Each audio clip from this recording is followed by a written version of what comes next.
The kitchen smelled wrong. Not bad, wrong. Sterile, like a hospital pretending to be a home.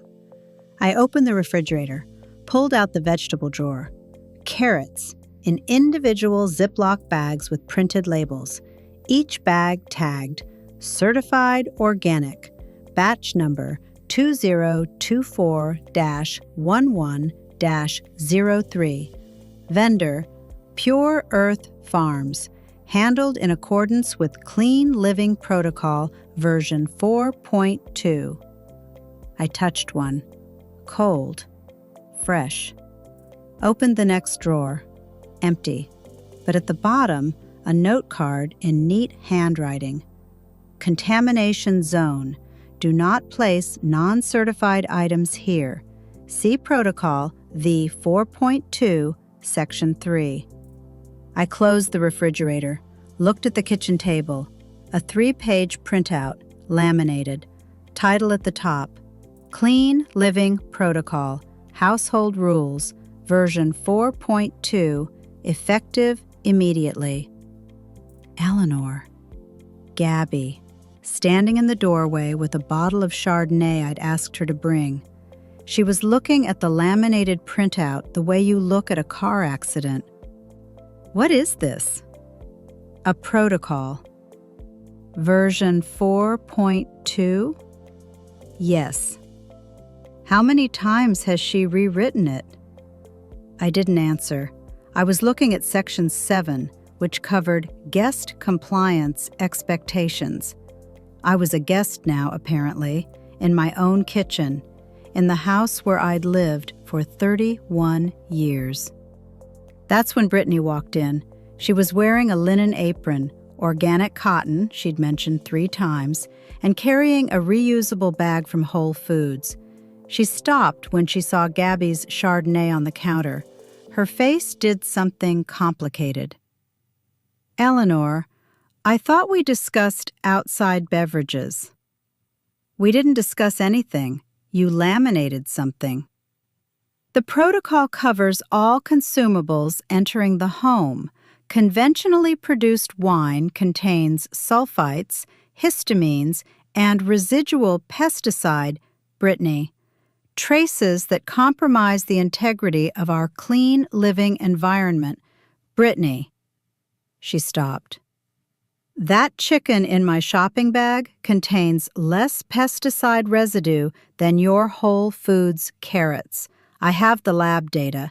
I wrote the lab standards. I picked up my coffee mug. And this is my kitchen. Brittany took a slow, cleansing breath, the kind she did before saying something she'd clearly rehearsed. Eleanor, your grocery store chicken is literally poison. I don't say that to be hurtful. I say it because I care about this family's health. What you're bringing into this home is, and I want you to really hear this word, bioterrorism, against our bodies. The kitchen was very quiet. Gabby put down her wine glass very carefully. I looked at Brittany. She was 34 years old, completely serious, and waiting for me to be educated. I opened my notebook. My name is Eleanor Marsh. I'm 64 years old. For 22 years, I was a senior compliance officer at the FDA, Food Safety Division. I have shut down processing plants in 11 states. I have coordinated national recalls. In 2009, I co-authored federal food safety protocols that are still in use today. I have personally investigated 4 listeria outbreaks, 2 salmonella clusters, and 1 incident involving a canned goods facility in Ohio that I am still not allowed to discuss. I know what a biological threat is. I wrote my first note. B. Marsh, November 14th. Bioterrorism. Costco rotisserie chicken. Heavy word. I stand by it. Good. I clicked my pen. Then let's play by FDA rules. Gabby picked her wine back up, slowly. She was looking at me the way she used to look at suspects back when she was on the Chicago PD. That particular expression that means, I know something is about to happen and I am staying very still. She was right to stay still. That evening, I sat at the kitchen table after Brittany went upstairs for her restorative wind-down routine. 45 minutes, non-negotiable, essential oils involved. And I looked at Protocol V 4.2 and thought about how we'd gotten here. 3 weeks. That's how long it had been. 3 weeks ago, my son Daniel called on a Sunday afternoon with the particular careful tone he uses when he already knows the answer is going to be no, but he's going to ask anyway. Mom, so the contractor pushed back the renovation timeline. Again. How long? 3 months, maybe 4. Daniel, I know. You have a 1-bedroom apartment. I know. You have a wife with a laminated set of household rules. I know, Mom. We don't have anywhere else to go. And it's your house. You have the guest room. It would only be temporary. 31 years in this house. I raised Daniel here. I buried his father from here. I knew every creak in the floorboards, every draft in the back hallway, the exact angle of afternoon light through the kitchen window in November. Temporary, he said. They arrived on a Tuesday with 14 boxes, a HEPA air purifier, and a printed document titled Cohabitation Agreement, Clean Living Standards for Shared Household Spaces. Brittany handed it to me with a smile that said she was doing me a genuine favor. I read it in 11 minutes. Then I put it in my desk drawer under a 2009 FDA compliance report, which felt appropriate. The first week was almost manageable. Brittany rearranged the pantry. Just organizing, Eleanor. I left your things, which meant my coffee was now in a cabinet labeled non-certified. Consume at own risk in red marker. I moved it back. She moved it again. We did this 4 times without ever directly acknowledging it was happening. The second week, she threw out my chicken stock. I had made it on a Sunday, 8 hours on the stove, the way my mother taught me. Chicken carcass, celery, carrots, 2 bay leaves, peppercorns. The whole house smelled like something worth coming home to. Monday morning, it was gone. Brittany, where is my stock? Oh, I'm so sorry, Eleanor. I should have mentioned it. I had to dispose of it. Non-certified chicken products can harbor Campylobacter even after boiling. And with the protocol, I worked in food safety for 22 years. I know, and that's amazing. But the science has really evolved. I can send you some links. I looked at her for a long moment. Please don't. She sent me 7 links anyway, by noon, with notes. The protocol appeared at the end of week 2, version 4.2, which meant there had been a 4.0 and a 4.1 that I had apparently missed, or that she had drafted, revised, and improved before even moving in, which was somehow worse. It covered approved grocery vendors, banned ingredients, kitchen cleaning schedules, and, this was Section 9, 1 full page, guidance for non-participating household members. That was me. I was non-participating. I was also, per the cohabitation agreement I'd never signed, expected to engage in good faith with household wellness initiatives. Daniel had signed it. I found that out on day 11 when I asked him directly. It seemed easier, Mom. You signed a document governing my kitchen, our kitchen, temporarily, and it's it's just guidelines. Section 4, Daniel. All incoming grocery items must be inspected and logged within 2 hours of arrival. That's not a guideline. That's a customs checkpoint. I know. Did you read it before you signed? A pause that answered the question. I was going to. That night, I saw him in the garage at 11:15. He was eating a salami sandwich, standing next to his car, in the dark, like a man hiding from his own life. He saw me. I saw him. We looked at each other for a moment. I went back inside and didn't say anything. Some things you understand without words. By the third week, I had a clear picture. Brittany wasn't malicious. That would have been simpler to deal with. Malice has a logic to it. You can map it, predict it, work around it. What Brittany had was worse. She was completely, serenely, 100% certain that she was right. She had read the blogs. She had taken the online courses. She had the certification, a framed 8x10 on the bedroom wall from something called the Institute for Functional Nutrition and Holistic Living, which I had looked up and which had been founded in 2019 by a woman in Scottsdale with a background in transformational coaching. Brittany had 9,000 followers on Instagram. She posted 3 times a day. The account was called Pure Nest Living, and the bio read, "Creating sacred, non-toxic spaces for conscious families. Clean Living Certified. Wife, DIL. On a journey." I was in 3 of her posts already. I had not been asked. The first one was a photo of the pantry after her reorganization.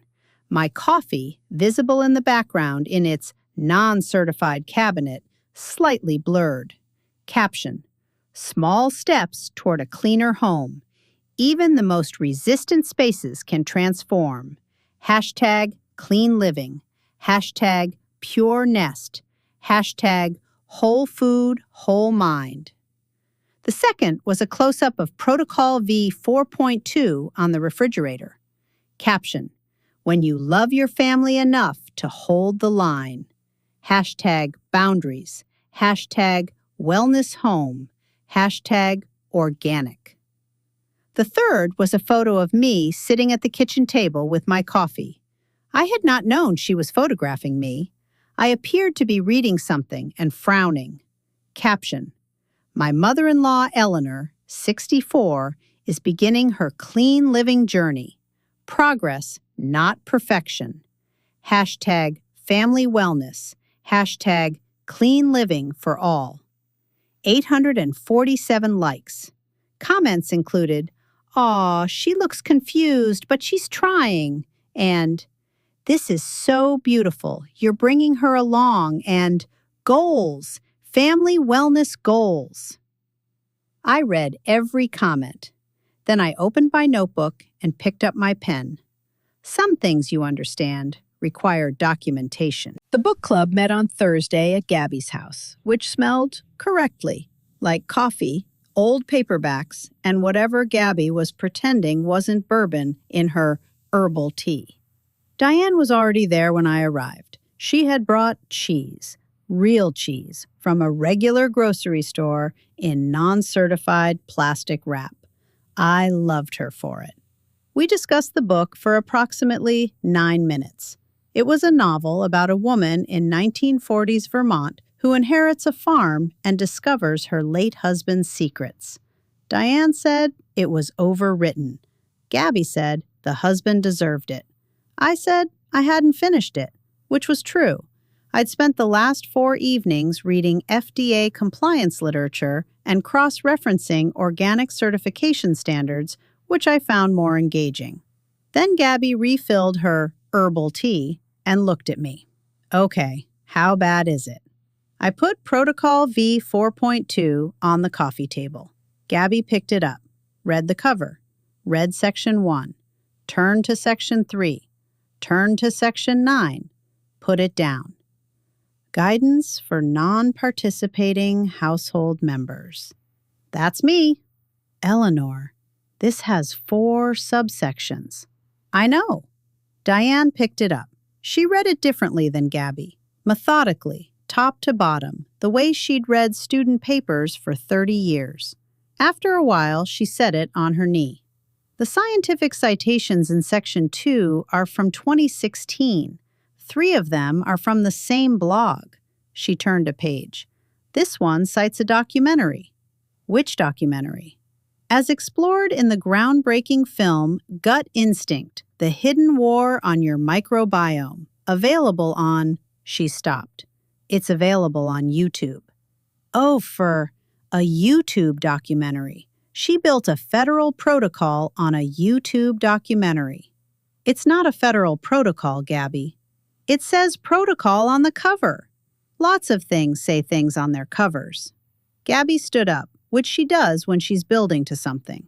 In her Chicago PD days, she did this before arrests. Now she does it before suggestions. Okay, here's what we do. She held up one finger. You declare the kitchen a biohazard zone. I have an old hazmat suit in the basement from Halloween 2 years ago. Don't ask. We get you into that. We hang the yellow tape. We, Gabby, call the county. Say there's been a contamination event. They have to come out. It's protocol. It's not protocol. And then, when they show up, Brittany has to explain to an actual government official why her organic carrots are protected under her personal constitution. That would result in a fine and possibly a report. That's the point! For Eleanor. The fine would be for Eleanor. It's her house. Gabby sat back down. Fair. I drank my wine. Outside, the November dark was settling over Gabby's front yard, and through the window I could see the light on in my own kitchen across the street, which meant Brittany was still up, probably photographing something for the Morning Post. Eleanor, what are you actually going to do? I've been making some calls. What kind of calls? The kind you make when you spent 22 years at the FDA and you still have the direct lines of 17 people who are professionally required to take your calls. A small silence. What kind of calls specifically? I contacted a certified food testing laboratory in the metro area. They do independent product analysis, pesticide residue panels, microbial counts, the full suite. Fully accredited. Results are legally admissible. Diane was very still. You're going to test her organic carrots. I'm going to test her organic carrots, her certified free-range eggs, her artisanal non-GMO almond flour, and 3 other products she's used to document her clean living transformation. All of which she purchased specifically because they're cleaner and safer than conventional products. And you think they won't be? I think the data will be interesting. I picked up my wine glass. Organic certification means the farming operation meets certain process standards. It does not guarantee zero pesticide residue. In some cases, due to soil carryover, neighbor drift, post-harvest handling, certified organic produce tests higher for certain compounds than conventional produce from the same region. Diane looked at the ceiling for a moment, doing the math. So there's a real chance her organic carrots have more pesticide residue than your Costco chicken. There's a documented, peer-reviewed, published chance, yes. Oh my God. I'm not fabricating anything. I'm not manipulating anything. I'm running a standard product analysis using an accredited laboratory according to procedures I helped write. I put my glass down. And then I'm going to share the results with whoever is most interested in them. Who's most interested in them? I thought about the Instagram post. 847 likes. Aw, she looks confused, but she's trying. Her sponsors. The room was quiet for a moment. Then Gabby started laughing. The real kind, from somewhere deep. The kind she laughs when something is genuinely perfectly right.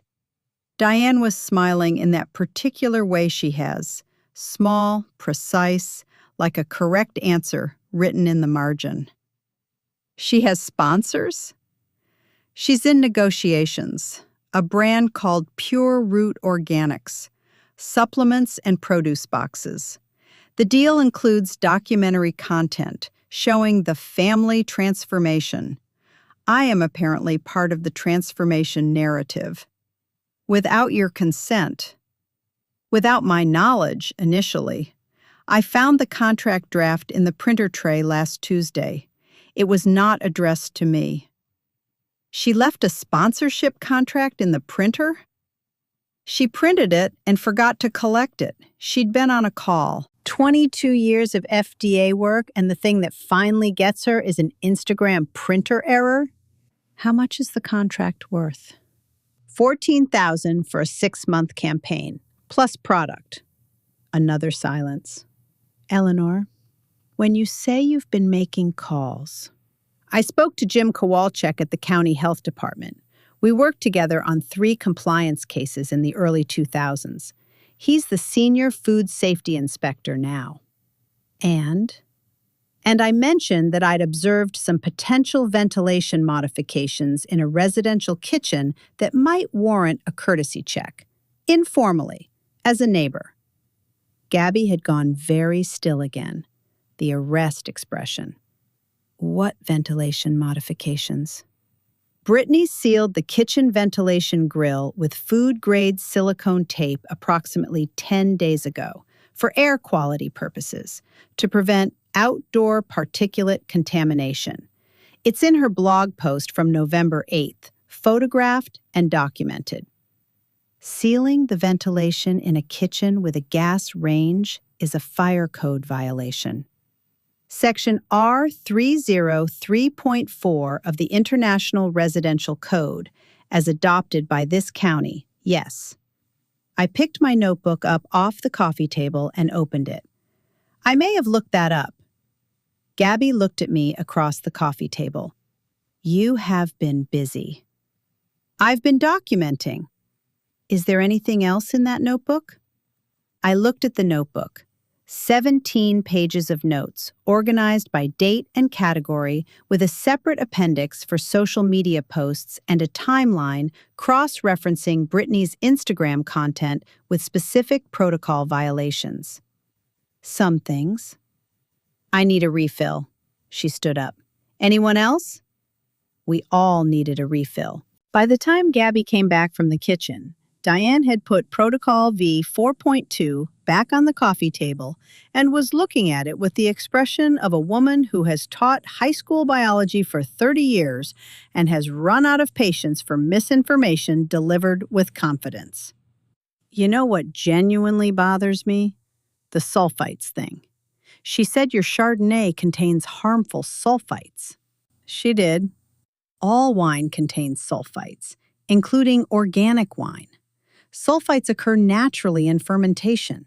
She's been drinking organic wine. I saw it on her Instagram, which means she's been consuming sulfites and posting about how sulfites are dangerous, which means she doesn't know what sulfites are. She doesn't know what sulfites are. She's built a lifestyle brand around not knowing what sulfites are. My husband bought supercharged water last week, $40 a bottle. It's just water with extra oxygen dissolved in it, which your stomach immediately releases when you drink it because that's how digestion works. I told him this. He said I was being negative. How much oxygen? The label says 3 times the standard dissolved oxygen level. Standard dissolved oxygen in water is about 8 milligrams per liter. 3 times that is 24 milligrams. Your body processes that in approximately 4 seconds. So he paid $40 for 4 seconds of extra oxygen. Per bottle, yes. I want a divorce. You've wanted a divorce for 12 years, Gabby.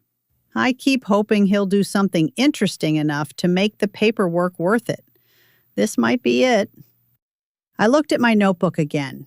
Outside, through Gabby's front window, I could see my kitchen light was still on.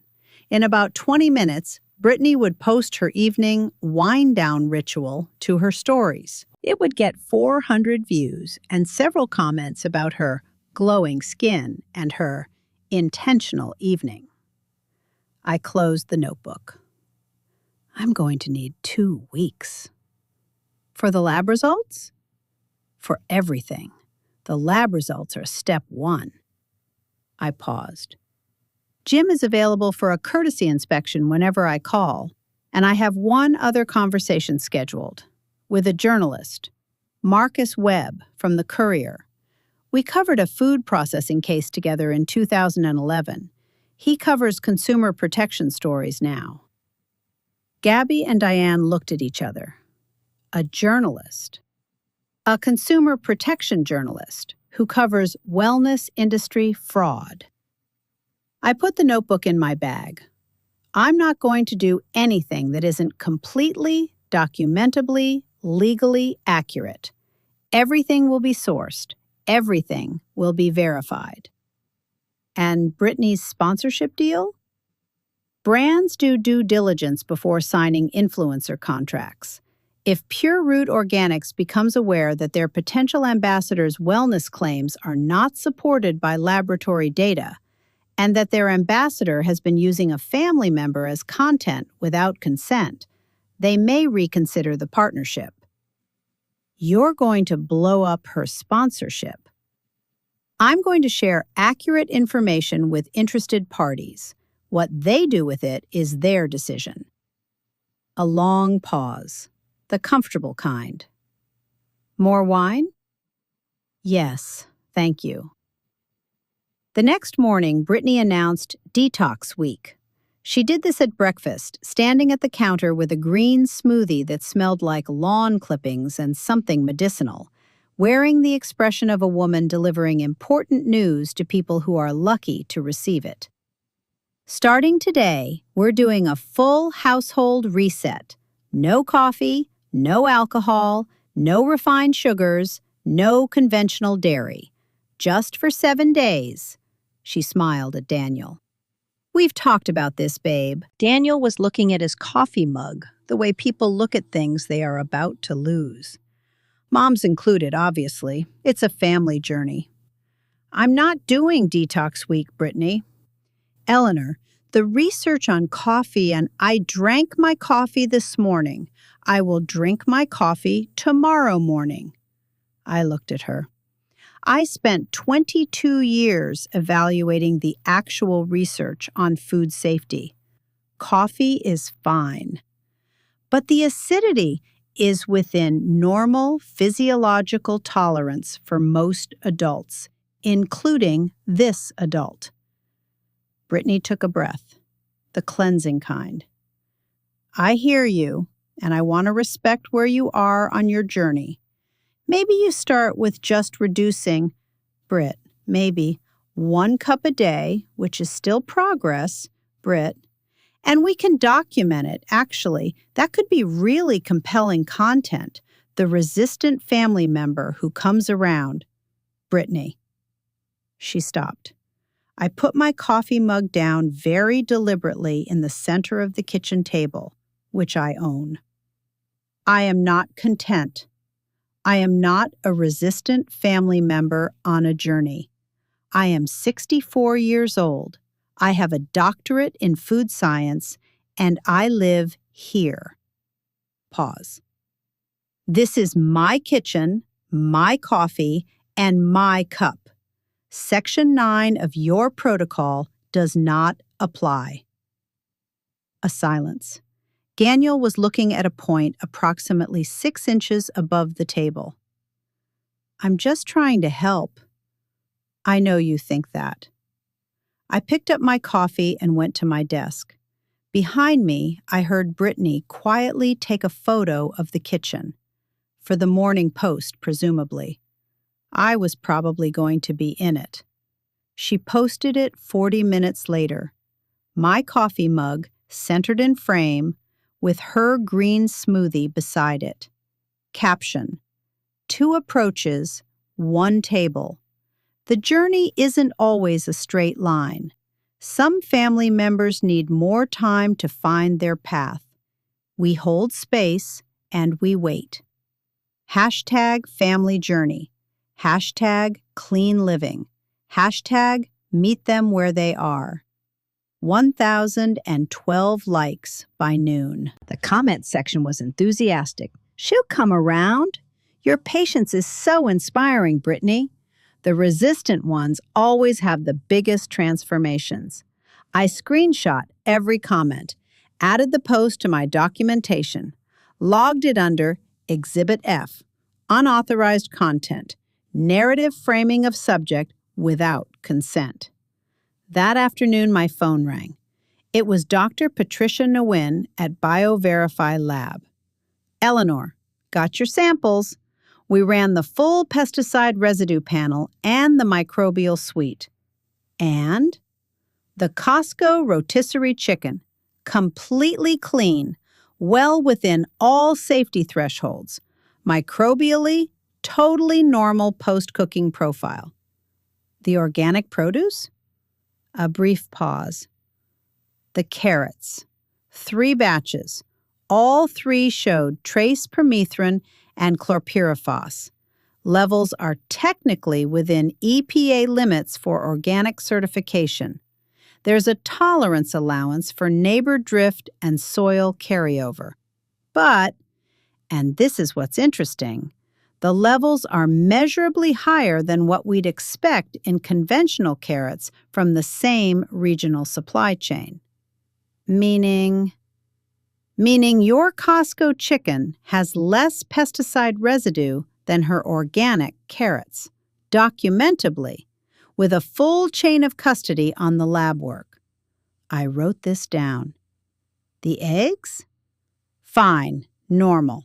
The almond flour is where it gets complicated. There's a fungal marker, Aspergillus trace, which is extremely common in nut flours and completely harmless, but it's technically a microbial presence. And if someone were inclined to characterize it dramatically, I won't. I'm not interested in drama. I'm interested in accuracy. Right. Well, accurately, her certified organic carrots have more detectable pesticide residue than your conventional chicken. That's the headline. Thank you, Patricia. Should I ask what this is for? Documentation purposes. Right. A pause. Say hi to the FDA for me. I'm retired. I know. She sounded like she was smiling. Say hi anyway. I called Marcus Webb that evening. He picked up on the second ring. He was the same as I remembered, fast, interested, the kind of journalist who asks the question after the question. I gave him the overview: influencer wellness content, unverified health claims, laboratory data contradicting promotional material, unauthorized use of a family member's image in sponsored content. He was quiet for a moment. How solid is the lab data? Bioverify, full chain of custody. Patricia Nguyen ran it personally. Pat Nguyen, good, admissible. Another pause. The image use. She posted photos of you without consent? 7 posts over 3 weeks. I am identified by name, age, and described as undergoing a wellness transformation I have not consented to or undertaken. And there's a pending sponsorship deal. With Pure Root Organics, $14,000 for 6 months. The content brief includes me as a subject. Eleanor, I want to write this story. I know. I'll need to contact Brittany for comment, standard practice. Of course, I'd expect nothing less. And you're comfortable being on record? Marcus, I spent 22 years putting my name on federal documents. I paused. Yes, I'm comfortable being on record. After I hung up, I sat for a moment in the quiet of my study. Through the wall, I could hear Brittany on the phone in the guest room, something about content calendars and brand alignment and authentic storytelling. I opened my notebook to the last page of notes, wrote one line at the bottom. Week 3, documentation complete, ready to proceed. Then I closed it and went to make dinner. Real dinner. Chicken thighs, garlic, white wine, the kind of meal that makes the whole house smell like something worth living in. Brittany came downstairs, saw the chicken, and visibly composed herself. Eleanor, is that conventional chicken? Yes. Would you be open to... There are some wonderful organic alternatives. Brittany, sit down. Dinner's in 40 minutes. She sat down. Daniel came in from the garage, where he had been, I suspected, eating something non-certified in peace, and stopped in the doorway when he smelled the chicken. He looked at me, the same look as the garage, the salami sandwich look. Mom. 40 minutes, Daniel. He sat down too. We didn't talk much, but it was a real dinner at my table in my kitchen, and that, for one evening, was enough. The wellness consultant arrived on a Tuesday. Her name was Jade, just Jade, no last name on the business card, and she was 27 years old and had a certificate from the same Scottsdale Institute as Brittany, plus an additional certification in intuitive space healing that she had received online in 2022. Brittany had arranged this as a surprise. She does household energy assessments. It's going to be so valuable. She can help us identify the areas where the energy is most compromised, and then we can build the protocol around that. That's great, Britt. Protocol V 4.3? Exactly! You're getting it, Eleanor. She seemed genuinely pleased. Jade came in and immediately walked slowly through the kitchen with her eyes half closed, holding her hands slightly away from her body in the manner of someone who has found a professional use for a particular kind of stillness. The energy in this space feels conflicted. That's accurate. I'm sensing resistance, like two very different intentions occupying the same frequency. Also accurate. This cabinet, she gestured toward my coffee cabinet, there's a significant energy disturbance here. That's the non-certified zone. My coffee's in there. Coffee creates acidic energy. I looked at her for a moment. What methodology do you use for energy assessment? It's an intuitive practice, very holistic. Is it peer-reviewed? Energy work operates outside traditional Western scientific frameworks. I see. I got out my notebook. And your certification, the Intuitive Space Healing Certificate. What was the coursework? It's a 40-hour online program. Accredited by? The Institute for... The Scottsdale Institute, yes. I wrote something down. And your fee for a household assessment? $350 for the initial consult. Per room or total? Total, but the follow-up sessions are $150 each. And most clients need... How many follow-up sessions does a typical client need? A brief pause. It depends on the energy. On average. 6 to 8? I did the math out loud, gently, the way you do when you want someone to hear a number. So $350 for the assessment plus 6 to 8 sessions at $150 each. That's between $1,250 and $1,550 total, per household. Jade glanced at Brittany. Brittany was looking at me with an expression of determined optimism that was beginning to show some structural stress. Jade, are you licensed in this state? Energy work doesn't require state licensing. You're correct. It doesn't.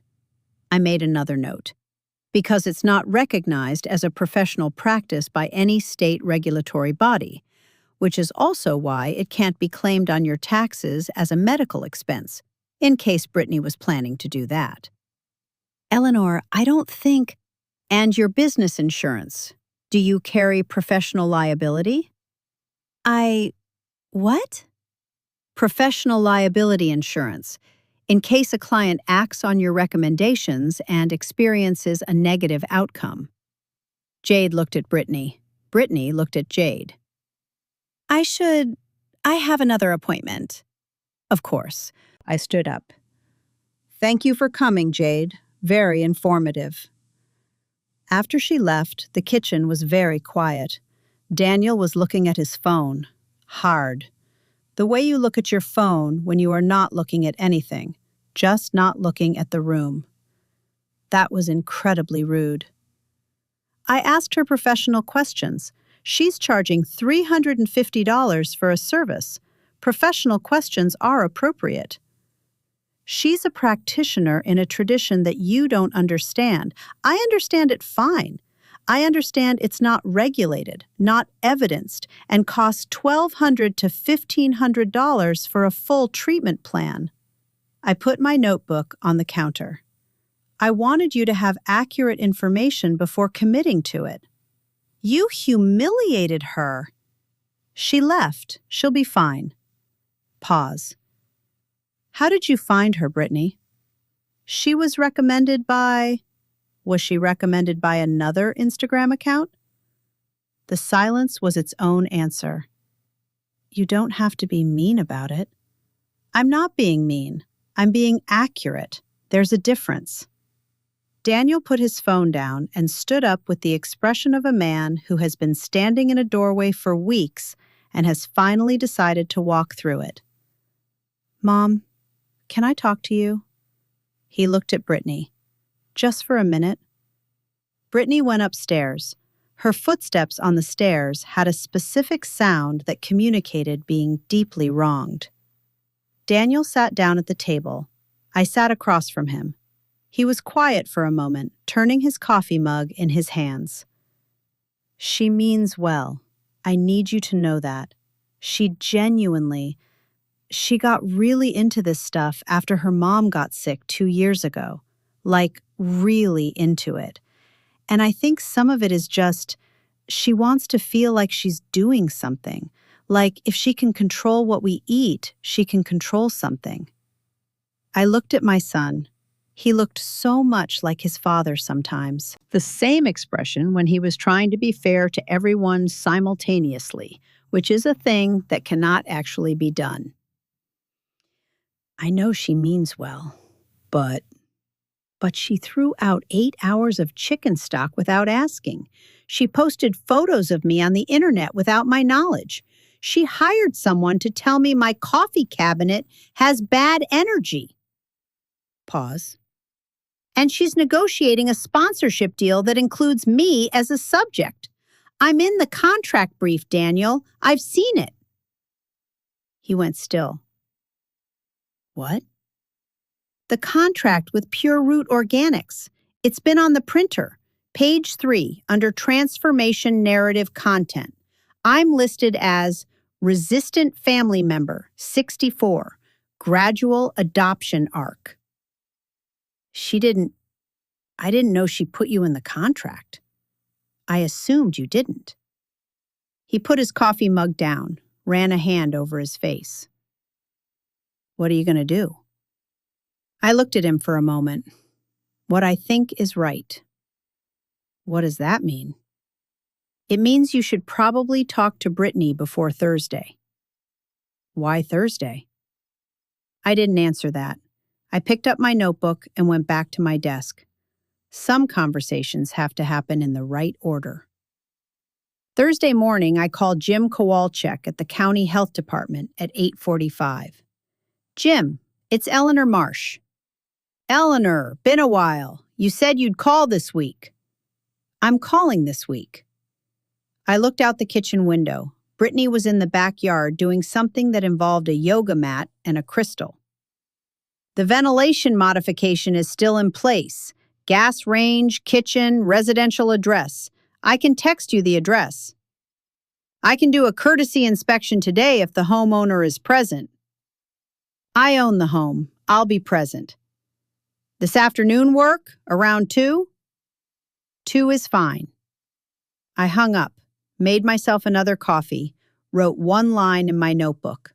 Thursday, 2 p.m., Phase 2. At 10, I got a text from Marcus Webb. Story going to press Friday morning. Brittany Marsh of Pure Nest Living declined to comment. Pure Root Organics PR hasn't responded yet. Lab data confirmed with Patricia. You're going to want to check her mentions Friday morning. I sent back, thank you, Marcus. At 11:15, Brittany came inside from the backyard, glowing from whatever the crystal had done for her, and announced she was filming content in the kitchen this afternoon. I'm doing a whole series on non-toxic cleaning products. I'm going to show the full kitchen routine. She looked at me. Would you want to be in it? I think the audience would really respond to seeing you engaged. I have someone coming at 2. Oh, that's fine. We can work around. Who's coming? A colleague. From the FDA? From the county. She didn't ask more. She set up her ring light on the kitchen counter. It was large and created a particular kind of aggressive brightness that made the kitchen feel like a surgical theater, and began organizing her non-toxic cleaning products in a photogenic row. I sat at the kitchen table with my notebook and watched. At 1:50, there was a knock at the door. Jim Kowalczyk was 61, had the build of someone who used to play football and hadn't entirely stopped, and carried a clipboard. He was also, importantly, wearing an official county health department windbreaker with the seal on the chest. Eleanor, he shook my hand. Good to see you. Come in, Jim. Brittany looked up from her ring light, looked at the windbreaker, looked at the clipboard. Hi, who are you? Jim Kowalczyk, County Health and Safety, routine courtesy inspection. Shouldn't take long. Inspection? Of what? General residential compliance, gas appliances, ventilation, standard stuff. He walked into the kitchen. I followed. Brittany followed me, holding her phone, which was still filming. Jim looked at the stove, looked up at the ventilation grill above it, took out his clipboard. Ma'am, can you tell me about this? He was pointing at the silicone tape sealing the ventilation grill. It was thorough work. 3 layers, neatly applied, with a small label in Brittany's handwriting. Sealed. Outdoor particulate filter bypass. Clean living protocol versus 4.2, section 5. Oh, that's for air quality. I sealed it to prevent outdoor particulate contamination. For the protocol. There's a gas range directly below this vent. Right, but the outdoor air quality in this area has significant. The ventilation grill for a gas cooking range is a combustion air and exhaust requirement. Sealing it creates a carbon monoxide accumulation risk. He wrote something on his clipboard. This is a violation of Residential Fire and Safety Code, Section R303.4. But it was for health. I understand. I'll need this unsealed today. He looked at me. Eleanor, you said there might be some other items? Section 5 of the protocol covers several other modifications. I handed him my notebook, open to the relevant page. I documented them with dates. He read through it, nodded twice, made additional notes. Brittany was staring at the notebook. You documented. When did you? I've been documenting since day 3, Brittany. Why would you? Habit. Jim finished writing and handed my notebook back. I'll need the tape removed, the grill restored, and a follow-up verification next week. I'll send the formal notice to the homeowner of record. He looked at Brittany. Is there anything you'd like to note for the report? Brittany looked at the ring light, at her row of non-toxic cleaning products, at Jim's clipboard. Her phone was still filming. She seemed to realize this and turned it off. No. All right, Eleanor, I'll send you the documentation. Thank you, Jim. He left. The front door closed. The kitchen was very quiet except for the hum of the ring light. Brittany stood next to her carefully arranged cleaning products. The light made everything very bright and very flat. You called the county on me. I notified the county of a safety issue in my home, yes. You? This is my home too right now. It's my home. You're staying here temporarily. Pause. You sealed a gas range vent, Brittany. That's not a wellness choice. That's a carbon monoxide risk. I was trying to help.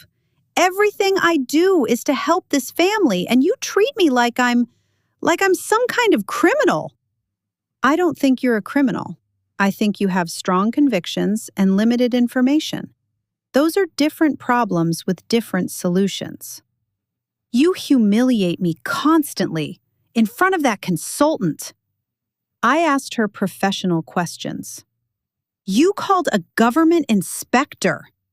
I reported a safety violation. You've been documenting me like a case file, like I'm a subject. I looked at her. You made me content, Brittany, without asking. You put my name and age on the internet and described me as a resistant family member on a wellness journey. Pause. If I'm in your story, then you're in my documentation. That seems fair. She opened her mouth, closed it. Daniel's car pulled into the driveway. The sound of the engine, then the door, then his key in the lock. He came in carrying grocery bags, from a regular grocery store, I noted, and stopped in the doorway when he read the room. Is everyone okay? Jim Kowalczyk came for the inspection. Oh. She called the county on me. She had someone inspect the house. She's been keeping a file on me for 3 weeks. Britt, she's been documenting me like I'm a project, like I'm one of her FDA cases. This is our home right now, Daniel, and she's treating it like an investigation. Britt, she found a safety issue. Whose side are you on? A long pause. Daniel put the grocery bags down on the counter, looked at his wife, then at me, then at the grocery bags, which contained, I noticed, 2 packages of regular, non-certified chicken breast, a carton of standard eggs, and a bag of regular coffee. I stopped at Kroger on the way home. Brittany looked at the bags. I've been eating salami sandwiches in the garage for 2 weeks, Britt. He said this very quietly. We need to talk. The kitchen held all 3 of us for a moment. The ring light was still on, making everything very bright. I picked up my coffee, which was cold now, and went to my study. Some conversations belong to other people. The Courier ran Marcus's story on Friday morning. Wellness influencers' clean living claims don't hold up to lab testing. That was the headline. 14 paragraphs. A sidebar with the lab data. A quote from Patricia Nguyen on the methodology.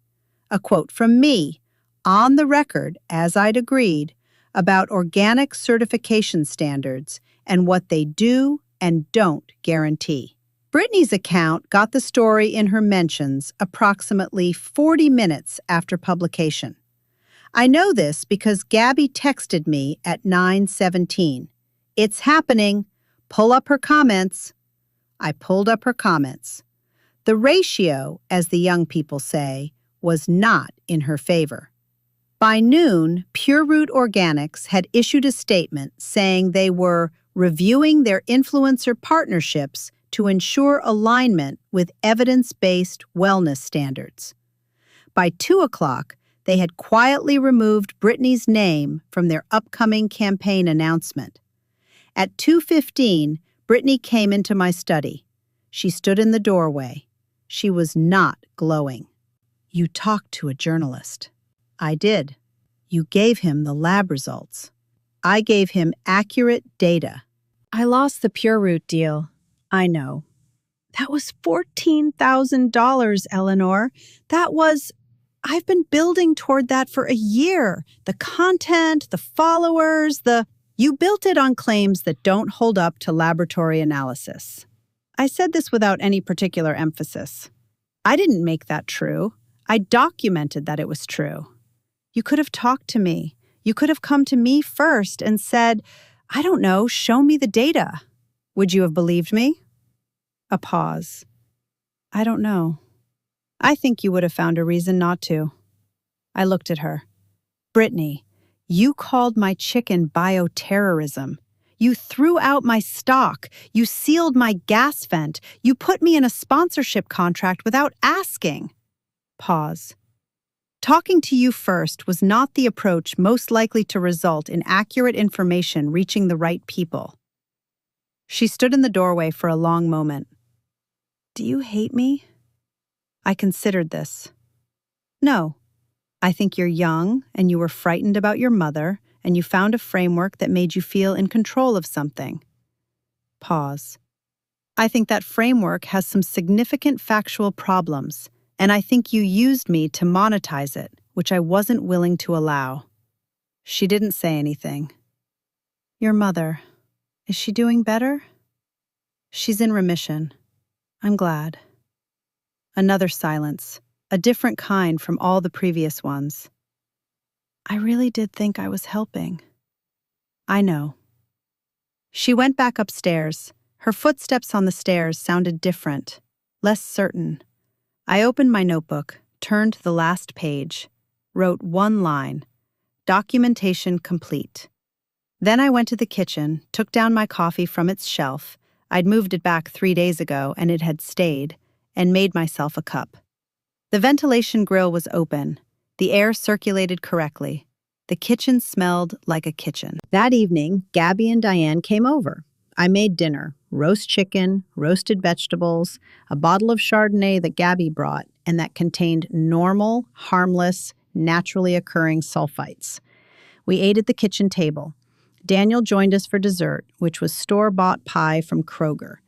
Brittany came down toward the end and sat at the corner of the table and accepted a glass of the sulfite-containing wine without commenting on the sulfites. It wasn't reconciliation. It wasn't resolution. It was just dinner, in a kitchen where the air moved the way it was supposed to. Gabby refilled her glass and looked at Brittany's row of organic produce, still arranged in the refrigerator in its labeled bags. So, the carrots. Did she explain the permethrin thing? We haven't gotten there yet. You're going to have to explain the permethrin thing eventually. Sino. Just saying, the woman has a right to know her organic carrots have more pesticide than the Costco chicken, scientifically speaking. What? Gabby looked at me. I looked at Gabby. Anyone want more wine? We all wanted more wine. The protocol never appeared again. Version 4.2 came down from the refrigerator sometime during the 3rd week of December. I didn't ask who took it down, and no one told me. The non-certified label came off the coffee cabinet on a Tuesday morning. I found it in the recycling, neatly folded. I made no note of it. Some things don't need to be documented. They need to be left alone.